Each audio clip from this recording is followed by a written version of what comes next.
At the main hospice in Kampala, they do everything they can to make patients comfortable in their final days. Bronia is 28 years old. She was diagnosed with cervical cancer last year. With help from the hospice, she travelled 300 kilometres to Kampala for treatment. But now, after waiting over 3 weeks, she's been told to leave. The radiotherapy machine she was counting on for life-saving treatment is broken, and it can't be fixed.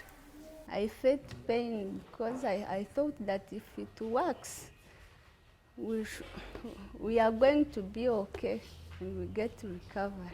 It has pained me because I have not yet produced any children.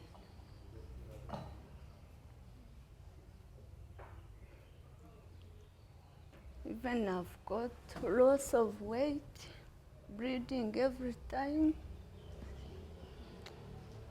This radiotherapy machine was a lifeline when it was brought to Uganda over 21 years ago, offering cancer patients life-saving treatment and relief from unbearable pain. But experts say it should have been replaced years ago.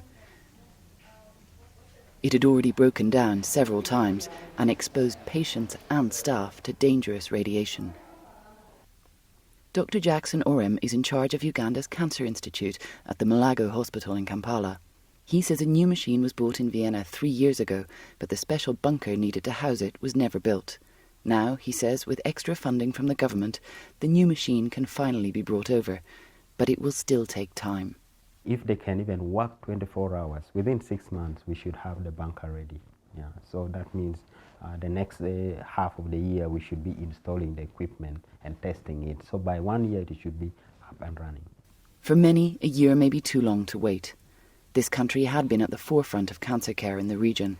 Patients travelled from all over Uganda, but also from Rwanda, Burundi and parts of Kenya and Tanzania to be treated here. It's estimated that 75% of cancer patients in this country need access to radiotherapy treatment. So why has it taken so long to ensure the equipment here is safe and up to date? The hospital blames funding, but some say there's a much bigger problem. The Cancer Institute, when it appears before Parliament, they'll say the money you've given us is not enough. But even the money that is allocated to this Cancer Institute, oftentimes it's not absorbed. It does not do what it's supposed to do. Yes, so it's a whole systematic issue. Patients who have the money are being advised to go to neighbouring Kenya for treatment. The government now says it can help some of them with funding.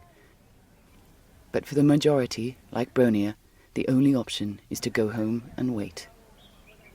Grainne Harrington for VOA in Kampala.